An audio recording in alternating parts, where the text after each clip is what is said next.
Maximum जो scientist थे या फ्रीडम फाइटर्स थे या फिर जो समाज सुधारक थे वो बंगाल की धरती से आए। What are the reason behind it, है ना? तो उसके पीछे का रीजन है रेनेसेंस, जो पुनर्निर्माण या नव जागृति या फिर जो समाज सुधारण का जो भी काम हुआ, उसके लिए सबसे पहले जो मुहिम रखी थी वो थे राजा, है ना, राम मोहन राय। उन्होंने जो पहली लाइट जलाई या स्पार्क किया, उन्होंने बहुत सी एविल्स के पीछे लड़ा।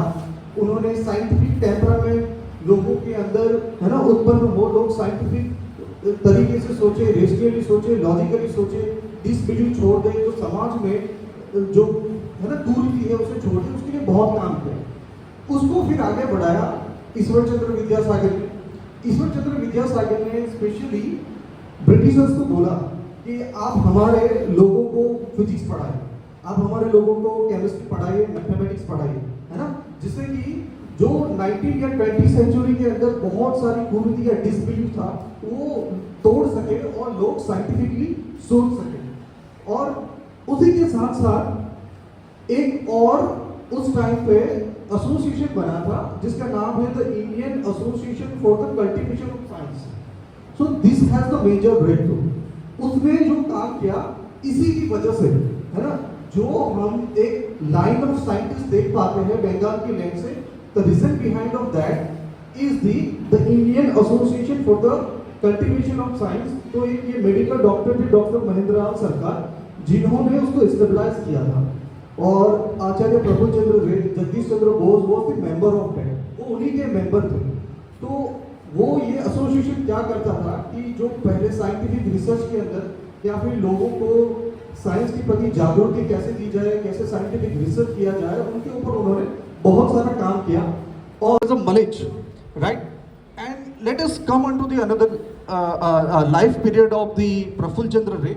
So as I had told you, उन्होंने कोलकाता में एजुकेशन स्टार्ट किया, हेयर स्कूल, जो ब्रिटिशर्स का स्कूल था। उसके बाद वो गांव वापस आ गए बीमारी के कारण, फिर वापस गए 2 साल के बाद, फिर उन्हें अल्बर्ट स्कूल ज्वाइन किया, फिर मेट्रोपॉलिटन कॉलेज उन्होंने ज्वाइन किया। अब मैं ये बता दूं कि मेट्रोपॉलिटन कॉलेज था वो उस टाइम पे ब्रिटिश इंडिया के अंदर ओनली कॉलेज था कि जिसे इंडियंस हैंडल करते थे। उनकी स्टेबलाइजमेंट, उनका फाउंडेशन ईश्वर चंद्र विद्यासागर ने किया था, है ना। उसके बाद again he went to the with the Gilchrist scholarship, वो एडिनबर्ग चले गए। वहाँ पे उन्होंने बीएससी पास की, डीएससी की डिग्री ली। डीएससी की डिग्री के दौरान ही उन्हें होप प्राइज मिला अच्छी थीसिस के कारण, और 1 और साल वो इंग्लैंड में रहे। फिर वो, है ना, इंडिया वापस आ गए। प्रेसिडेंसी कॉलेज में उन्होंने अपना जो जॉब था, प्रोफेशन था, वो स्टार्ट किया। And he was died on 1944 at the age of 82। आगे बढ़ते हैं प्रफुल्ल चंद्र द टीचर, है ना। सो प्रफुल्ल चंद्र द टीचर के बारे हम सोचते हैं तो what kind of a teacher he was. Like when he started the job in India, उस टाइम पे 2 प्रकार की जॉब हुआ करती थी। एक थी इंपीरियल जॉब और दूसरी थी प्रोविंशियल जॉब। इंपीरियल जॉब थी वो ब्रिटिशर्स के लिए रिजर्व थी, मतलब जो बड़ी बड़ी जगह थी उसी के ऊपर सिर्फ ब्रिटिशर्स जा सकते हैं, इंडियंस नहीं जा सकते। अब इसी कारण से प्रफुल्ल चंद्र रे को 1 साल इंग्लैंड से आने के बावजूद ऐसे ही घर पे बैठा रहना पड़ा, उन्हें कोई जॉब नहीं मिली। उसके बाद उन्होंने 250 रुपए की सैलरी पे प्रोविंशियल जॉब चालू करी प्रेसिडेंसी कॉलेज के अंदर। And he was the wonderful teacher. Chemistry को वो इतनी आसानी से पढ़ा देते थे, जॉक्स करते हुए, हंसी मजाक करते हुए। और उसके साथ साथ उन्होंने ये किया कि साइंटिफिक टेम्परामेंट बढ़ाने के लिए what he do, he brought a bone हड्डी, he brought a bone in a classroom and he burned it on a Bunsen burner. हड्डी को उसने क्या किया, उन्होंने बंसन बर्नर पे जलाया और ऐसे चलते चलते मुंह के अंदर डाल दिया, है ना। His aim is just only that कि वो ये बताना चाहता है ये इंसान की हड्डी है, कुत्ते की हड्डी है या किसी भी जानवर की है, इससे कोई फर्क नहीं पड़ता। It is just a calcium phosphate, ये सिर्फ एक कैल्शियम फॉस्फेट है, आप उसे हड्डी की तरह नहीं देखिए। So it is the way of his teaching just to create a scientific temperament into the human, कि लोग साइंटिफिक तरीके से सोचे, उनकी एक लॉजिकल रीजनिंग बने जिससे कि कल्टीवेशन हो सके इंडिया में साइंस का। तो उस तरीके का उनका एक पढ़ाने का बिहेवियर था। एक और इंसिडेंट मैं आपको शेयर करता हूँ। जैसे एक बार क्या था कि उनको लाहौर यूनिवर्सिटी में एक बार वो लेक्चर लेने, गिविंग द अनोइंग एक्सप्रेशंस, है ना, उनकी टॉक में ज़्यादा इंटरेस्ट नहीं ले रहा है, कुछ भी एक्सप्रेशन दे रहा है। सो है ना, उन्होंने कभी एंगर नहीं दिखाया, उस कामली लिसनिंग द लेक्चर, उन्होंने बहुत शांति से लेक्चर को सुना। उसके बाद क्या हुआ, after the completion of lecture he went to that English man.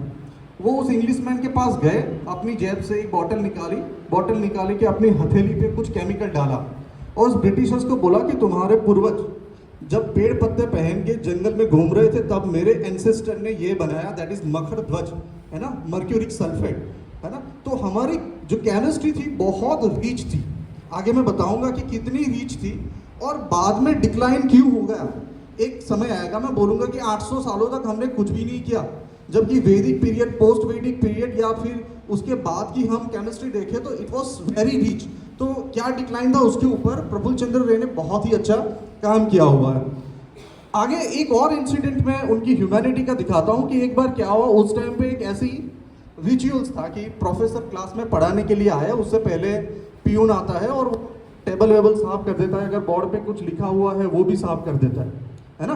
तो एक बार देखा कि ठंडी का टाइम था, पियून आता है मस्त एकदम सा कोट पहन के, ब्लेजर पहन के, और वो फिर साफ करके चला जाता है। बाद में स्टूडेंट्स ने ये नोटिस किया था कि जो कोट पहन के पियून गया है वही कोट पहन के आचार्य रे भी आ रहे हैं, है ना। तो दे वर सरप्राइज किए आचार्य सर ने क्या किया, वो पियून का कोट पहन लिया क्या, मांग के, ठंडी लग रही थी इसलिए। बट है ना, when they had analysed, when they had identified the truth, तो आचार्य सर ने ये किया था कि ठंडी के कारण उन्होंने देखा कि इस बेचारे को भी ठंडी लगती होगी, तो जो कपड़ा लिया था उसी से उन्होंने दोनों का जो कपड़ा था, सूट था, वो बना लिया। So that is the measurement of equality that at that time, कि वो किस तरीके से उनकी सोच रही थी। Let us move ahead. Prafulla Chandra the research scientist, अगर उनकी रिसर्च की बात करें, हम डिटेल में बात करेंगे उसके ऊपर, तो उनके जो रिसर्च है उनको हम 4 सेक्शन में डिवाइड कर सकते हैं। पहला जो है वो मेटल नाइट्राइड्स के ऊपर, फिर हम अमोनियम नाइट्राइड पे देखते हैं, फिर केमिस्ट्री ऑफ सल्फर कंपाउंड पे देखते हैं, फिर कोऑर्डिनेशन केमिस्ट्री देखते हैं। उसके साथ साथ जो सर ने बात की, he was the first industrialist in India and he stabilised the Bengal chemical and pharmaceutical work laboratory. अब ये सोचो कि उस टाइम पे ना नॉन कोऑपरेशन मूवमेंट हुआ और आचार्य प्रफुल्ल चंद्र रे का नेचर ऐसा था कि उन्हें जहां प्रॉब्लम दिखा, जिस तरीके का प्रॉब्लम दिखा, उनके सॉल्यूशन के लिए उन्होंने ट्राई किया। आगे हम देखेंगे कि हाउ ही स्टेबलाइज्ड और give the solution of the socio economical issue of India, है ना। जो इंडिया का प्रॉब्लम है वो ज़्यादातर सोशियो इकोनॉमिकल है। हम अकेले सोसाइटी को सॉल्व करके रिच नहीं बना सकते, ना ही हम इकोनॉमिकल इश्यू को सॉल्व करके सोसाइटी को ठीक कर सकते हैं ना। अगर सबके अकाउंट में 10-10 करोड़ रुपए डाल दे तो कल से इंडिया चेंज हो जाएगा? नहीं होगा ना, क्योंकि रीच तो बन गया लेकिन सोसाइटी में भी नॉन साइंटिफिक टेम्परामेंट वाली है, डिसबिलीफ वाली है, इक्वालिटी नहीं है, बहुत सारे प्रॉब्लम है। उसी के साथ साथ दूसरा हम ये काम करें कि सोसाइटी सब ठीक हो जाए, है ना। जैसे वेस्टर्न सोसाइटी है, बहुत कल्चरली या फिर सारे प्रॉब्लम हम जो है वो साइंटिफिकली टेम्परामेंट को चेंज करके, है ना, एक सटल सोसाइटी बनाते, लेकिन हम फिर भी गरीब है तो वो भी सॉल्व नहीं हो सकता। So the India's problem is deeply rooted in the socio economical way, है ना। हमें दोनों प्रॉब्लम को सॉल्व करना है। चलो, तो आचार्य प्रफुल्ल चंद्र रे ने क्या किया, ही स्टेबलाइज्ड दी केमिकल फैक्ट्री। तो वहां पे इंडियन सोसाइटी जो थी वो 2 हिस्सों में बटी हुई। कौन से 2 हिस्सों में? एक थी जो सिर्फ अंग्रेजों के गुणगान करती है। अंग्रेजों के गुणगान मतलब आज भी ऐसा ही है ना, जब तक कोई चीज ब्रिटिश मैगजीन में या फिर वहां पे छपे नहीं तब तक हम मानते नहीं, है ना। उसको हमें ठप्पा लगा होना चाहिए कि अमेरिका ने ये बोला है, ब्रिटेन ने ये बोला है, तब हम बिलीव करेंगे, वरना चाहे इंडियन साइंटिस्ट ने कितना भी लिखा हो हम नहीं मानते। ये तो सारी बेवकूफ़ी वाली बातें होती है ना।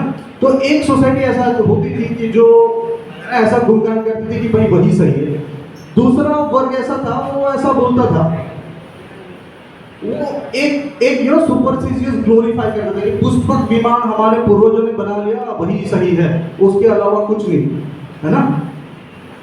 अब उसका साइंटिफिक एविडेंस है कि नहीं, लेकिन हम उसी को गुणगान करते रहते हैं। अगर हम कंपटीशन में दमने लगे तो हम क्या बोलेंगे, यार तुम लोगों ने ब्रिटिशर्स ने क्या, हमने पुष्पक विमान बना लिया। But what he want to say, we stay practical, हमें प्रैक्टिकल रहना है, जो लिखी बातें हैं उसके ऊपर आगे बढ़ेंगे। उन्होंने ये 3 है ना, बुक्स उनकी जो काफी इम्पैक्टफुल है, life and experiment of Bengali chemist. Sir ने जिसकी बात की, दिस वाज द ऐसे India before and after the mutiny. अब वो ऐसे कोई 10 पन्ने का ऐसे नहीं था, it was the thesis, complete thesis, है ना, 100 150 200 पन्ने का ये इंडिया आफ्टर द म्यूटिनी था। चलो, and next is the history of Hindu chemistry, ये 2 वॉल्यूम में आई है और it is the super thing that he has stabilised. अब हिस्ट्री ऑफ हिंदू केमिस्ट्री में उन्होंने क्या दिखाया? उन्होंने दिखाया कि ये जो है वो आयरन पिलर है दिल्ली के अंदर, 600 BC में बना था, मतलब यीशु के जन्म के समझ लो 600 साल पहले, और हम अभी एडी में जी रहे हैं, मतलब कुछ 1500-1600 साल पहले का ये पिलर है। उसको आज तक रस्ट जंग नहीं लगा है ना। वो केमिस्ट्री हमारे पूर्वज जानते थे, है ना, और इसको साइंटिफिकली प्रूव भी किया गया कि जब फॉस्फोरस डाला जाता है एक आयरन और एक्सट्रैक्शन के अंदर, उस टाइम क्या होता है, फॉस्फोरस उसका ऑक्सीडेशन को रोक देता है, ऑक्सीडेशन रोक देने के कारण उसको जंग नहीं लगता। लेकिन उसका एक दूसरा डिसएडवांटेज भी है, उसके कारण अगर लोहे की मात्रा, आयरन की मात्रा कम है तो वो ब्रिटल, कमजोर हो जाता है, वो टूट सकता है ना। ये मध्य प्रदेश धार के अंदर है, उसको आज तक जंग नहीं लगा। दूसरा रसवण नवरना, जो एक केमिस्ट्री का ग्रंथ है, उसमें लिखा है सुवर्णम रजतम ताम्रम त्रिस्रम वडगम भुजगम लोहम तो सदिवत्यम तच्चे यथापूर्व तदक्षय। क्या बोलता है ये बोल रहा है gold, silver, copper, iron, tin and lead, these are 6 metals and they are resistant to rusting. मतलब जिस सीक्वेंस में ये लिखा गया है उसी सीक्वेंस में रस्टिंग का ऑर्डर है, यानी गोल्ड को सबसे कम लगेगा या रस्ट नहीं लगेगा, उसके बाद silver, copper, iron, tin and lead. Lead is the maximum exposure for the rusting, है ना। अब मैं बोल रहा हूँ रसण नरवा जो ग्रंथ है वो 11वीं सदी से पहले लिखा गया है ना। सोचो, ये एक हजार या 1000 साल से ज्यादा पहले की बात कर रहे हैं। नेक्स्ट इज द अस्त्र भागेन त्रामणे द्विभागेन कुटिलेन च विनुतेन भविता काश्यम तद सोरस प्रौ सुभम। ये रस्त रस्त समुच्चय है, ये उससे भी पहले का है ना। उसमें लिखा है कि ब्रोंज को कैसे बनाते हैं। ब्रोंज को बनाने के लिए हमें 8 पार्ट कॉपर का चाहिए और 2 पार्ट टीन का चाहिए। कितने पहले, सोच सकते हो, है ना। तो our chemistry, our ancestors are that much rich. क्या हुआ कि हम फिर मॉडर्न केमिस्ट्री पढ़ने में आ गए या फिर इतना बड़ा डिक्लाइन हो गया कि हमारी हालत एकदम खराब हो गई कि गिनने के लिए मॉडर्न केमिस्ट्री में जाए तो 4 केमिस्ट्री साइंटिस्ट के नाम हमें न मिले, है ना। ये जो है वो जो हम साइंटिफिक इंस्ट्रूमेंट बोलते हैं, डेकी यंत्रम, बलुका यंत्रम, इसको तो आप जानते हैं। तिर्यक पतन यंत्रम, डाउनवर्ड डिस्टिलेशन करते हैं ना हम, this is the downward distillation, है ना। यहाँ से डिस्टिल हो गया, पानी डाल दो, ठंडा हो गया, है ना, मेल्टिंग, उसके बॉइलिंग पॉइंट के हिसाब से हमें यहाँ मिल जाएगा। Late us move ahead. और एक श्लोक है, नास्ति नलो मात्रम यंत्र गंधकेशित निहन्याद गंध मात्रेण यदा माक्षी केसरी, यानी कि ऐसी कोई मैटर नहीं है जो सल्फर से रिएक्ट नहीं करती, है ना। सल्फर है वो सबको खत्म कर सकता है, उससे आगे की डेरिवेटिव बना सकते हो। Next, this is the wonderful chemistry for making the alkali. अब उस टाइम पे कॉस्टिक अल्कली को कैसे बनाते हो, तो कहीं पे, है ना, ये रस रत्न समुच्चय में लिखा हुआ है कि तो जो पेड़ पौधे हैं, पेड़ पौधे झाड़ के पत्ते हैं, उसके अंदर लीव्स, स्टेम्स और रूट में, है ना, पोटेशियम ऑक्साइड होता है। अब ये CaCO3 यानी कैल्शियम कार्बोनेट सी से, है ना, समुद्र किनारे संत आदि जो मिलते हैं ना, it is basically calcium carbonate.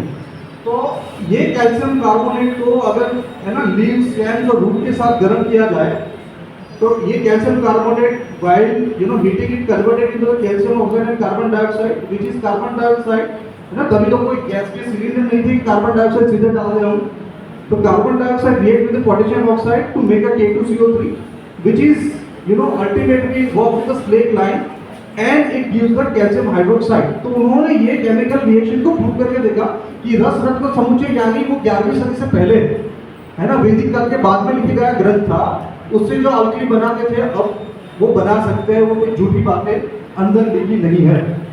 आगे बढ़ते हैं। ये एक और चीज, आप लोगों ने आयरन के टाइप देखे होंगे, है ना? Cast iron, wrought iron, carbon steel, यानी कि स्टील जो है एलॉय कार्बन का सबसे मजबूत। मॉडर्न केमिस्ट्री सिर्फ 3 चीजों के बारे में बताती है। आयरन के कितने टाइप? तो 3 type, cast iron, wrought iron and steel. Rasa Ratna समुच्चय है वो बताते हैं इसके 3, मुंड कुंड गंडा, इसके 5, इसके 5, यानी कि वो कि कितना रिच केमिस्ट्री रहा होगा। आगे बढ़ते हैं। Prafulla struggle to develop the scientific mind.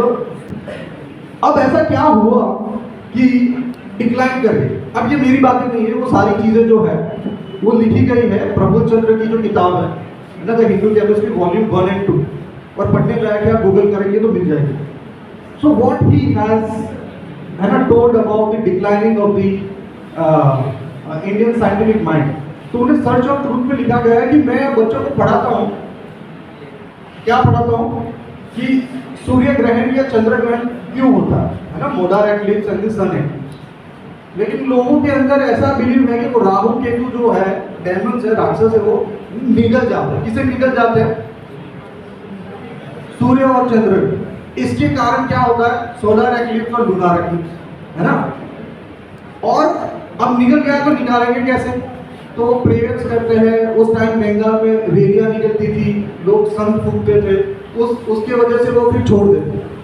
तो आचार्य प्रफुल्ल चंद्र ने कहा कि मैंने इतना पढ़ाया, बाद में भी मैं देखता हूँ कि लोग जैसे ही ग्रहण लगता है वो लग जाते हैं प्रेयर्स के अंदर या संग फूकने के अंदर। तो पढ़े लिखे लोगों का अगर इतना लो साइंटिफिक टेम्परामेंट है तो सोसाइटी के अंदर साइंटिफिक टेम्परामेंट को कल्टीवेट करने के लिए बहुत ज्यादा काम करना होगा। इसके अलावा उन्होंने Acharya identified the 3 cause behind this, है ना?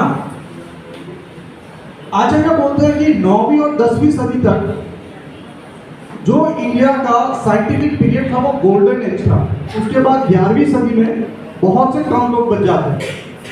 11वीं सदी में इनका डुक्का नाम आपको मिलेगा, जैसे Bhaskar, who has worked on a quadrilateral quadrupole equations. Then after he is telling about the caste system, Hindu code of conduct and Advaita. Caste system के बारे में आचार्य प्रफुल्ल चंद्र ने बोलते हैं कि रिजिड सिस्टम के अंदर हमने कास्ट सिस्टम लागू किया, उसकी वजह से जो बहुमूल्य ग्रंथ थे वो ज़्यादा जनमानस तक पहुंचने चाहिए थे, वो पहुंचे नहीं। उसकी वजह से जो इंटेलेक्चुअल इंडिया क्रिएट होना चाहिए था वो हो नहीं पाया। तो उनमें उन्होंने एक रीजन बताया। उसके बाद Hindu code of conduct. So he was telling about the Hindu code of conduct is that कि मनु जो है वो अपने ग्रंथ में लिखते हैं कि अगर आप डेड बॉडी यानी लाश को छू लो तो अपवित्र हो जाओगे। उसकी वजह से क्या हुआ कि हमने सर्जरी की स्किल ही छोड़ी, वरना आप वैदिक पीरियड के बाद में सुश्रुता और चरक संहिता ग्रंथ देखेंगे, उसमें 121 प्रकार की नाइफ को, स्काल्पेल को सर्जरी करने के तरीके दिखाए हैं। सर्जरी जिंदा इंसान पे तो की नहीं होगी, है ना? तो डेड बॉडी पे की गई, तो तब वो अपवित्र नहीं हुए, तो अब हम कैसे अपवित्र हो गए, है ना?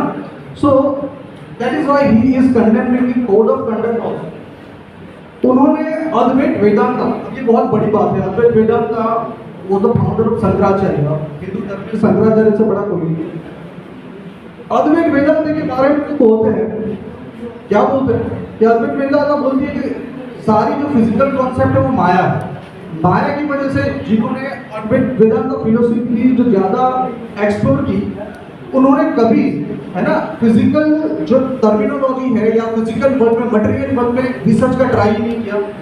तो कुछ चीज़ें हैं उन्हें हिंदू सोसाइटी में ज़्यादा तरीके से एक्सप्लोर या मिस गाइड करने के कारण भी डिक्लाइन हुआ, जिसकी वजह से 800 सालों तक after he for more than 800 years there was practically no contribution to the science coming from India.